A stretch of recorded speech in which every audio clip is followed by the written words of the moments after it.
Hey, here's a disturbing thought to sort of kick things off for you, okay? That the easiest person to deceive is the person in the mirror.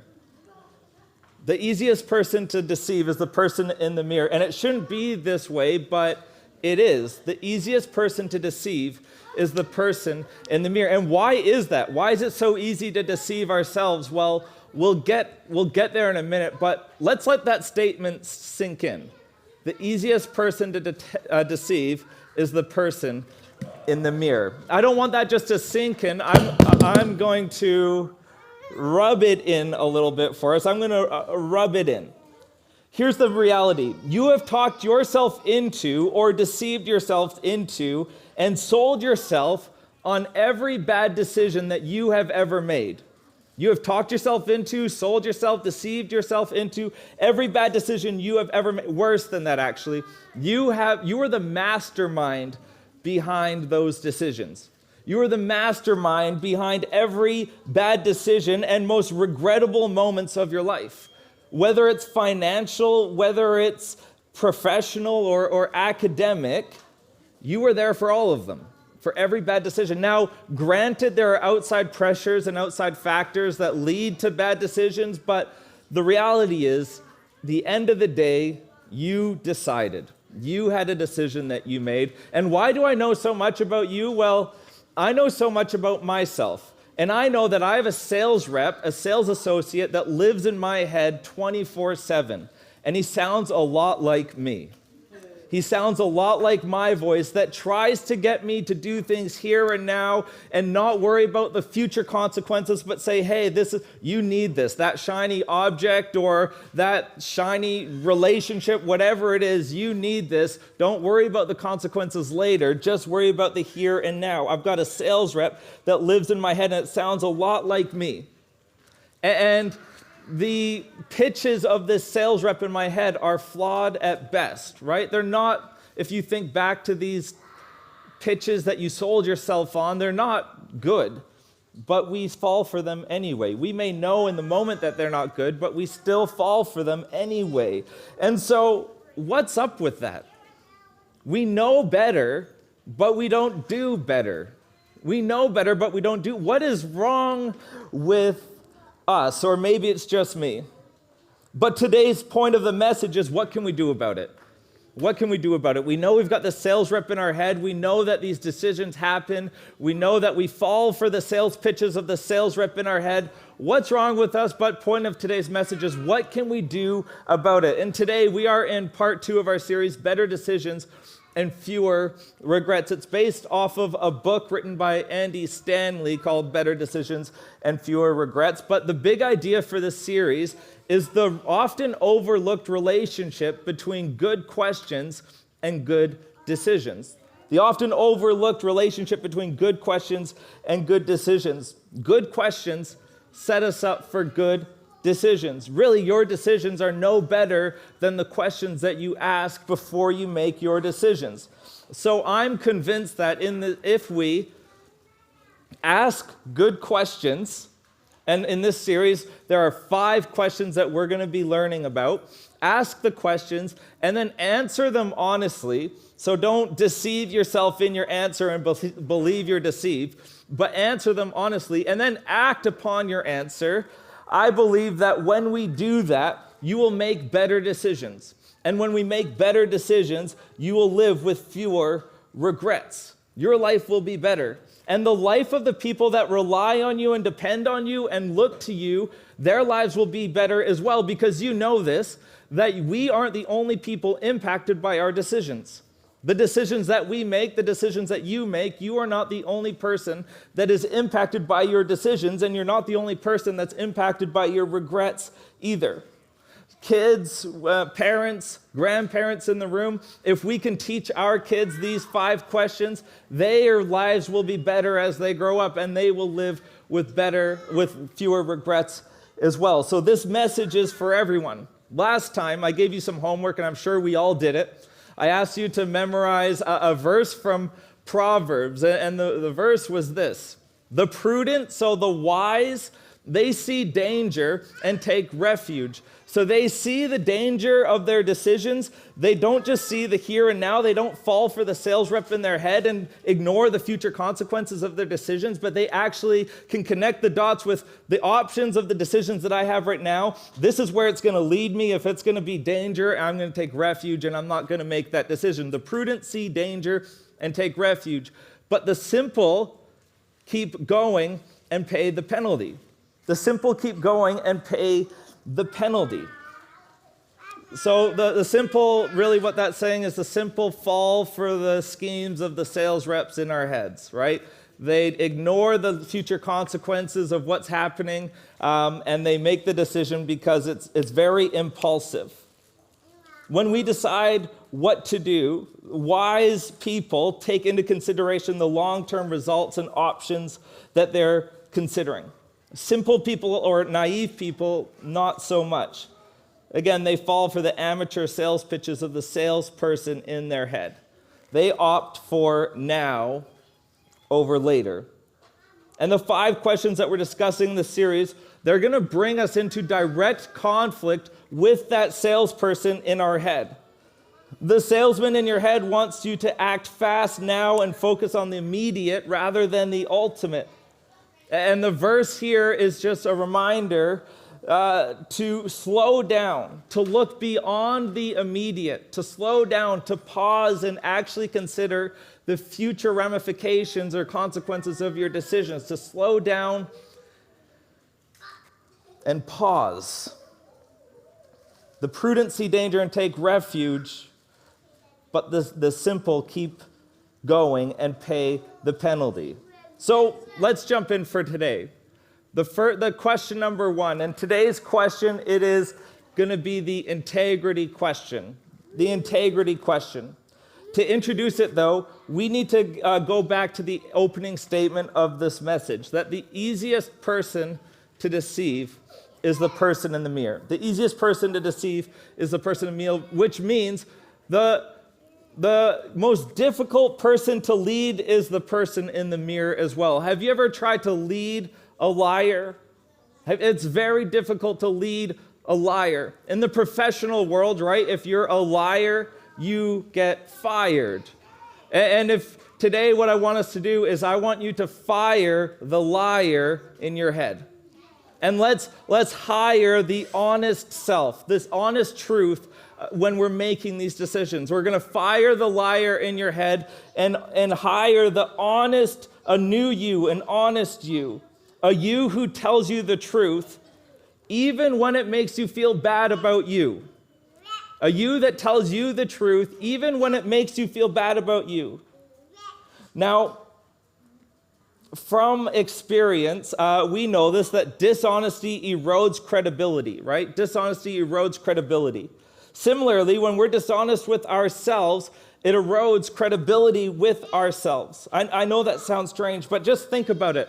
When we lie out loud, when we tell somebody else a lie, what's the first thing that we try to do? We try to justify the lie internally.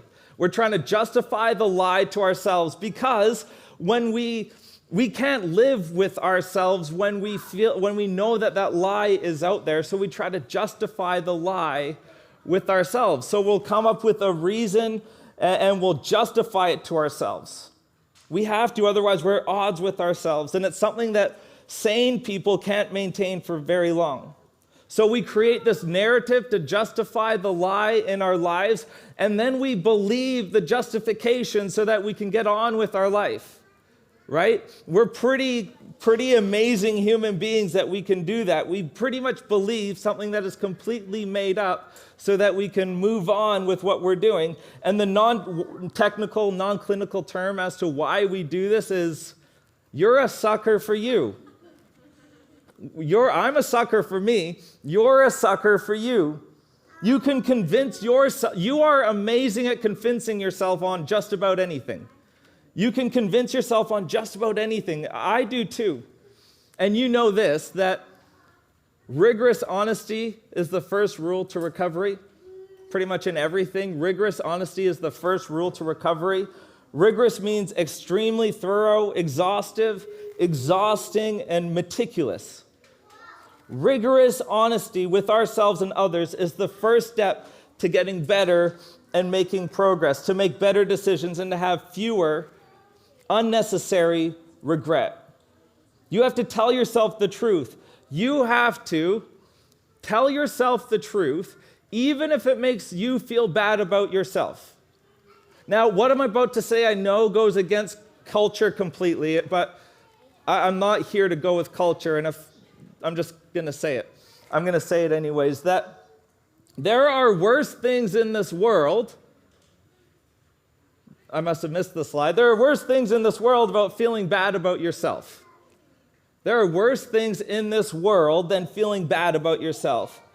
Denying that something is bad about yourself or refusing to acknowledge that it is bad is refusing to acknowledge that's bad for yourself.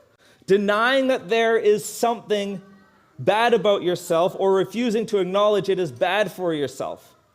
So to make the best decision, you have to be honest with yourself, even if it makes you feel bad about yourself. To put it another way, you'll never get where you need to be until you acknowledge where you actually are. We know this.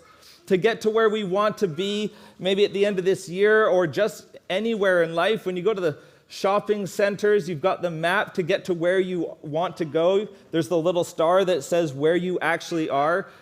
In all aspects of life, to get where you need to be, you need to acknowledge where you actually are.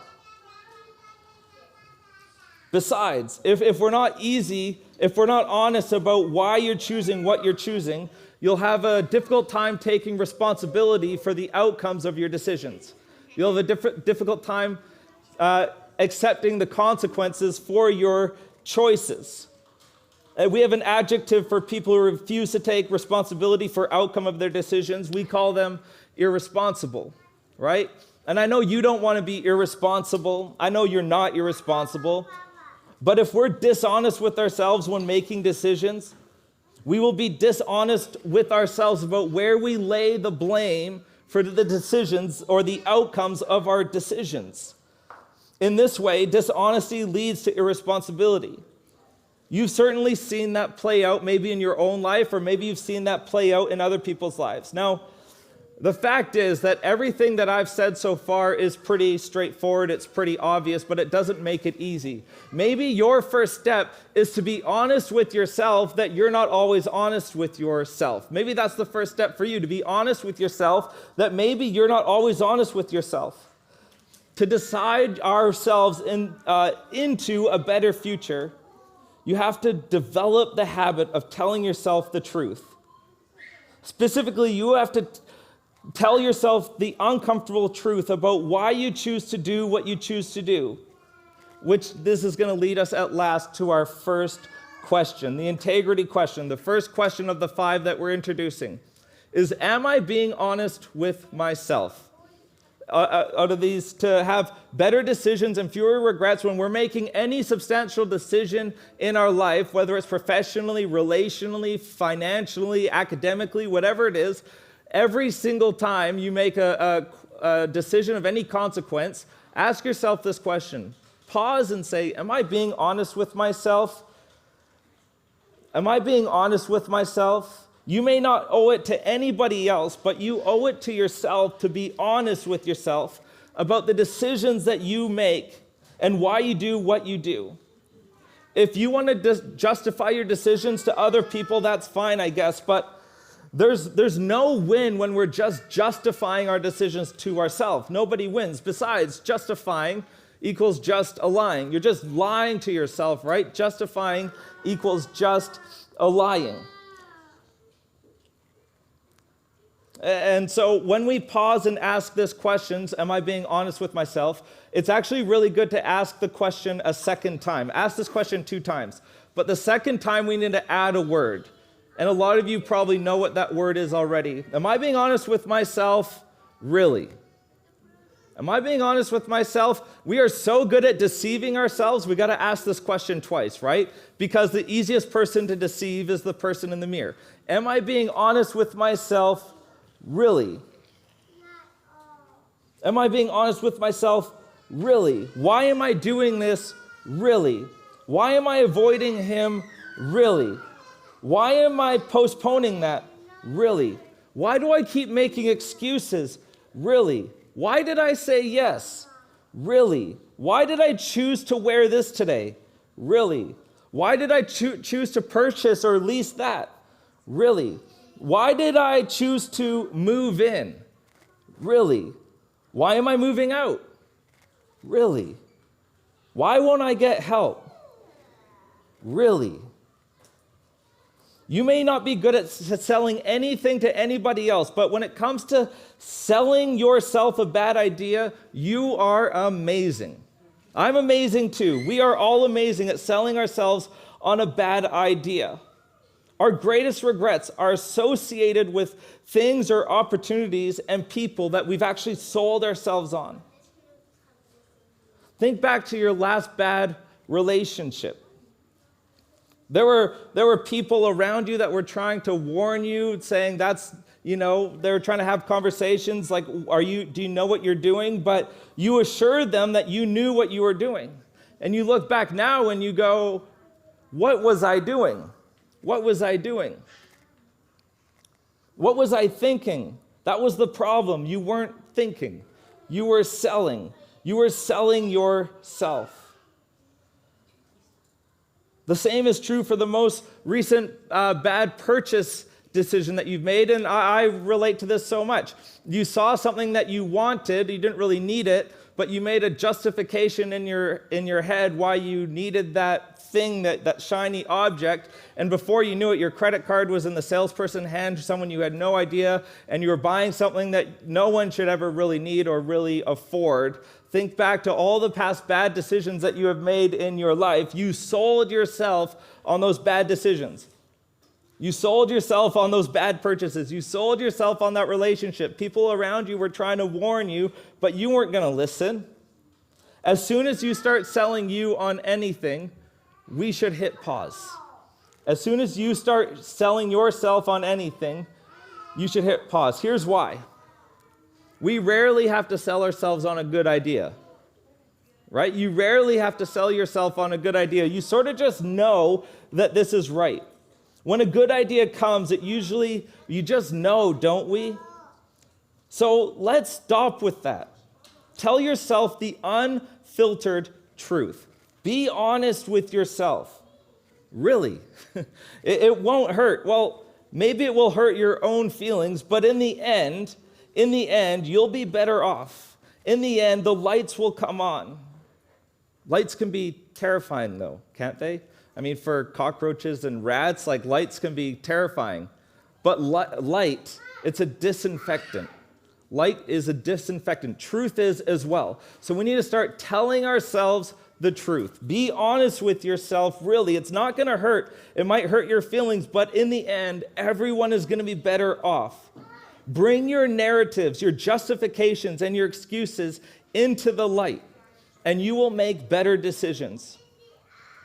If all things were equal and if we were wired to decide what's best for us, this would be easy. In fact, if we knew that we could just make decisions like that and make the right decisions, the decisions that are best for us, we could just all go home, go into the rain, drink some coffee. But we know this. We aren't born with a natural tendency to make decisions that are best for us. We are often born to get what we want, to do what we want to do, not what we ought to do. Otherwise, there wouldn't be this conflicting nature between the sales rep in our head and ourselves. A 17th century English philosopher and statesman, Francis Bacon, what a name. Francis Bacon. If you've got bacon in your last name, I mean, you're going places. And whenever someone said their name, your mouth would start watering. Anyhow, he made this observation, and not much has changed. And it's all like 17th century writings, so bear with me. The human understanding, when it has once adopted an opinion, so once it has made an opinion on something, draws all things else to support and agree with it.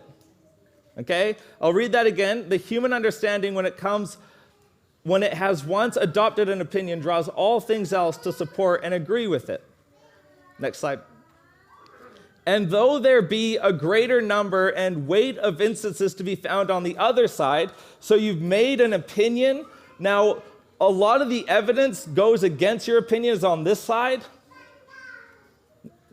Yet these it either neglects or despises, or else by some distinction sets aside and rejects. So that's really fancy way of saying confirmation bias, right? We have Now, if you say, no, I don't, I want you to think back to the last 3 years with the coronavirus and vaccinations, right? Once you made them, we all did this. Once you made up your mind with which side you sort of go and what you believe is good for you and not, even if there's evidence on the other sides, you were set in your ways on that one opinion, and everything else you are just going to neglect and reject because we have made our minds up. It happens in all aspects of life. We have confirmation bias in our lives. We naturally open ourselves up to anything that confirms what we already think or desire. And we instinctively set aside or reject anything on the contrary. Right? Think back to your last bad relationship decision. You were warned. It wasn't that you wouldn't listen. It's more like you couldn't listen. Think back to the most recent bad purchasing decision. It's so clear now, but in the moment, Francis Bacon was correct. That the human understanding, I don't know what's going on with my slides today, but it's not them, it's me. The human understanding, when it has once adopted an opinion, draws all things else to support and agree with it.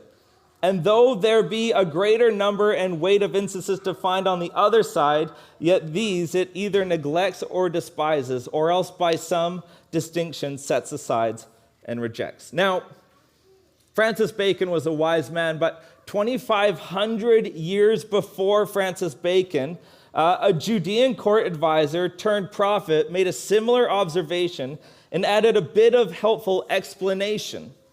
The context for his observation is both fascinating and instructive. So here's the backstory.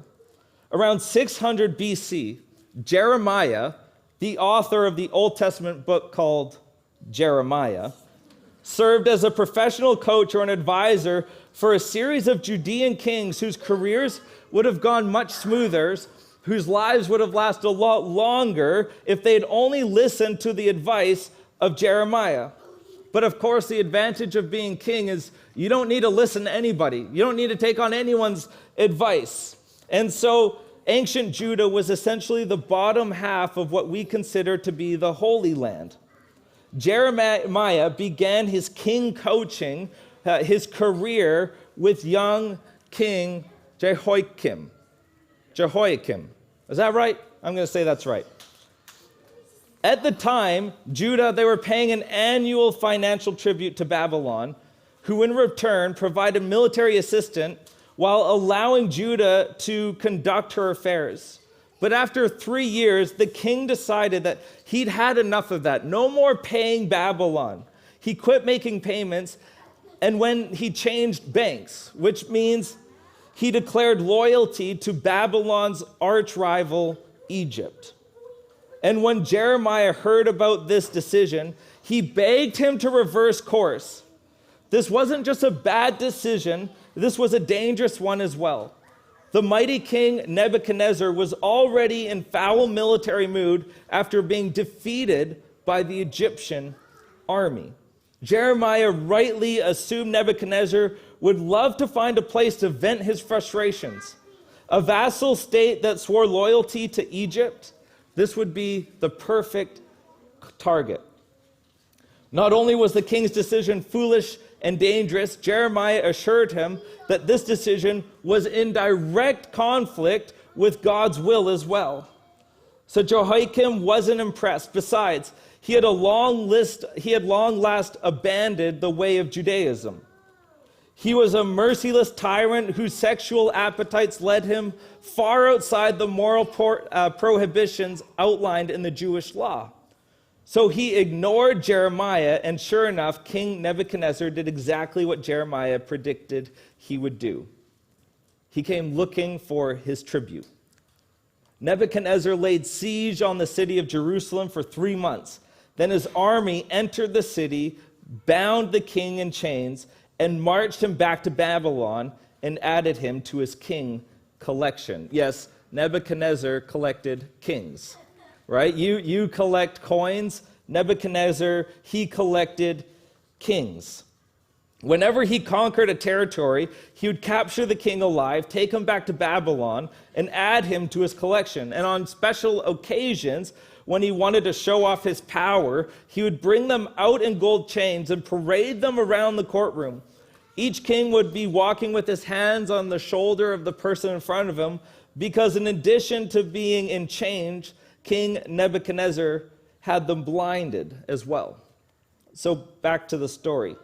Before leaving Jerusalem, King Nebuchadnezzar crowned Jehoiakim's son, Jehoiachin. Very clever naming. He was 18 years old, so he was the new king. But 3 months later, Nebuchadnezzar changed his mind and returned to Jerusalem and added Jehoiachin to his king collection. Nobody with any sense was anxious to take on this kingship of Judah. But every kingdom needs a kingdom, so Nebuchadnezzar appointed his uncle, Jehoiachin's uncle, Zedekiah, to be king.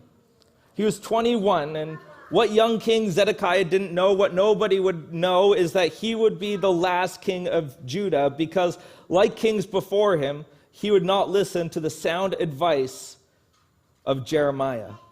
One of the Jewish historians said this about him, that he did evil in the eyes of the Lord his God and did not humble himself before Jeremiah the prophet.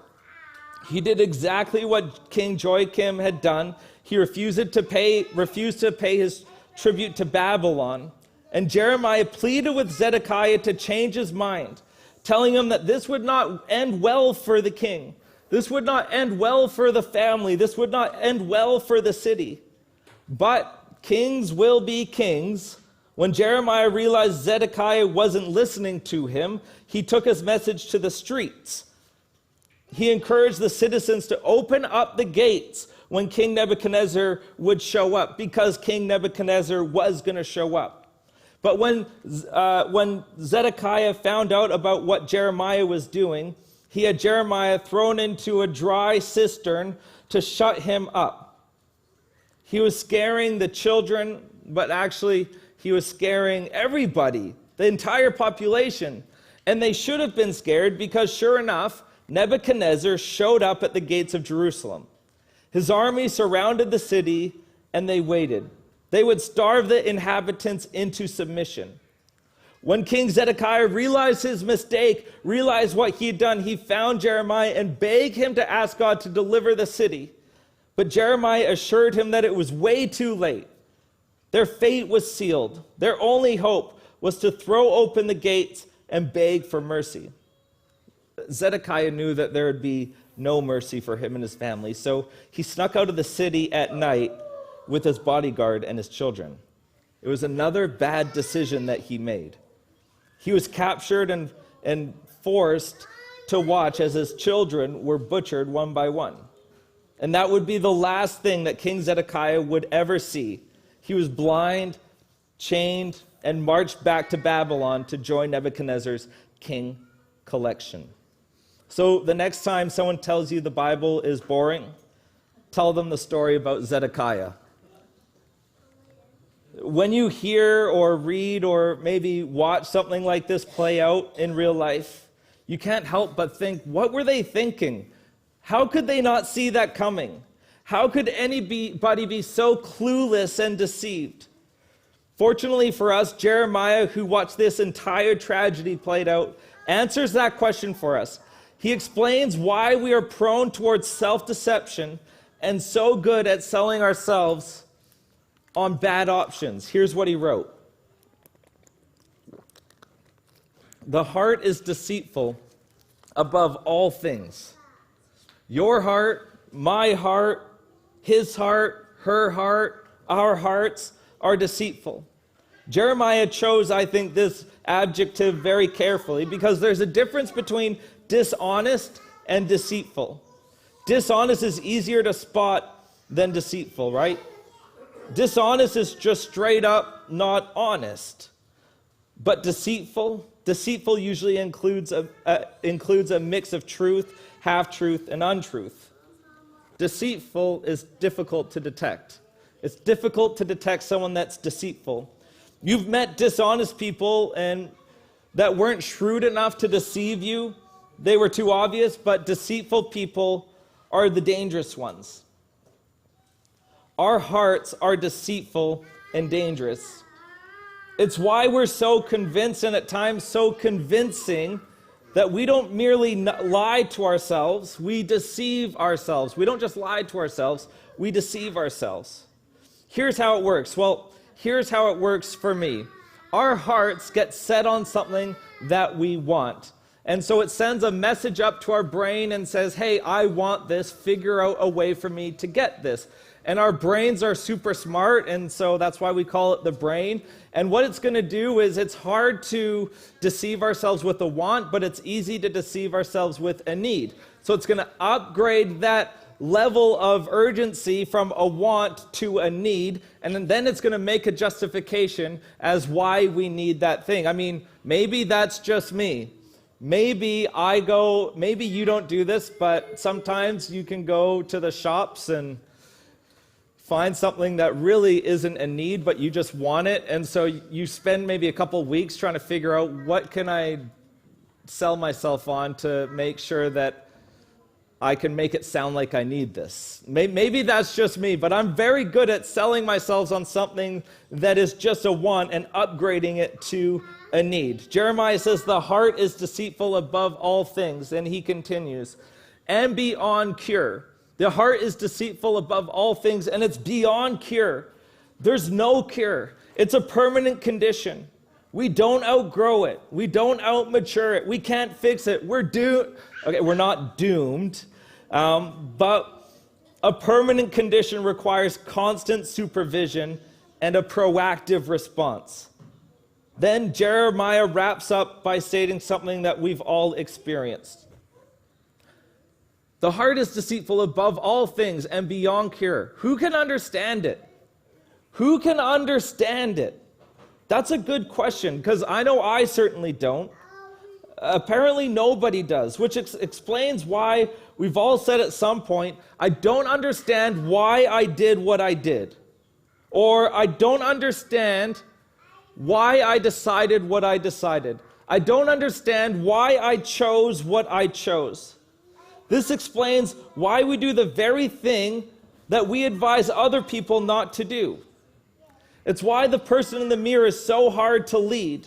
They don't tell you the truth unless you force them to.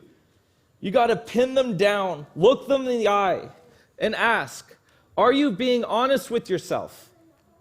Are you being honest with yourself really? Are you being honest with yourself? Are you being honest with yourself really?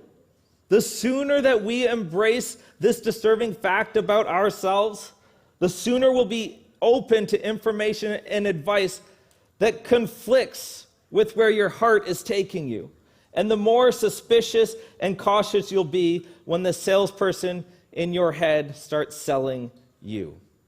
So this week, I want to encourage you to have a heart-to-heart with yourself in the mirror. Ask yourself out loud. Use your name. Say, John, or your name is better. Are you being honest with yourself? Are you being honest with yourself really? Then tell yourself the truth, even if you don't plan on acting on it. Even if you don't plan to act on it. Am I being honest with myself? Am I being honest with myself really? Tell yourself the truth, even if you don't plan on acting on it.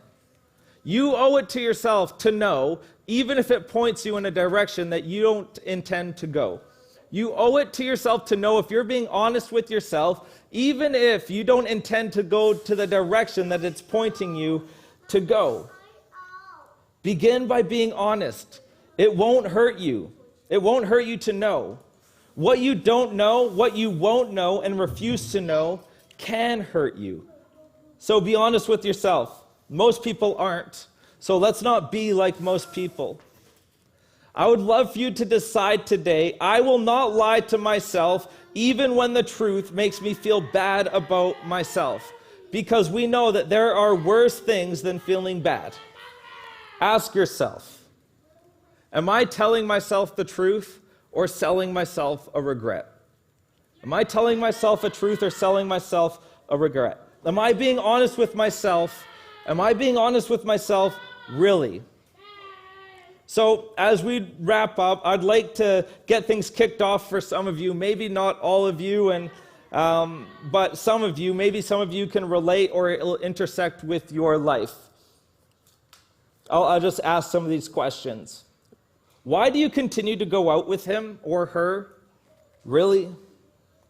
Why did you file for divorce? Really? Why are you taking that job? Really? Why are you quitting your job? Really?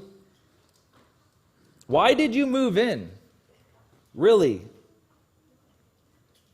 Why did you move out? Really? What's the real reason you won't call your kids? Really? What's the real reason you won't talk to your parents anymore? Really? What's the real reason you cut off ties with your siblings and the rest of your family? Really? Really? It's brutal. It's terrifying. But it's so clarifying and ultimately liberating and empowering. Be honest with yourself. It doesn't come naturally. It's not a natural thing, but most things that are good for us don't. Most things that are good for us don't come naturally. Jeremiah was right when he said, "The heart is deceitful above all things and beyond cure." But now you know, and now you know what to do about it. And when the prudent see danger or trouble coming, they do something. Trouble is just one bad decision away. So decide. I will not lie to myself even when the truth makes me feel bad about myself. I will not lie to myself even when the truth makes me feel bad about myself. I will tell myself the truth. Really. We will tell ourselves the truth, really. The first question to make better decisions and have fewer regrets is, am I being honest to myself?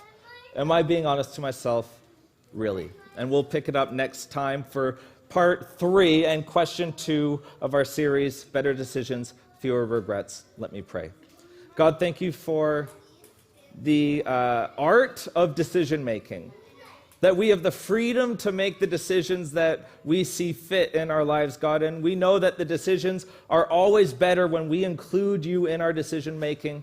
And so, God, I pray that you would highlight this week when we ask that question, looking in the mirror, calling ourselves by name, if we are being honest with ourselves or not. God, allow us to be honest and truthful with ourselves. Give us the boldness to stop justifying, to stop just lying to ourselves and tell ourselves the truth. Pray these things in Jesus' name. Amen. Amen. So good to have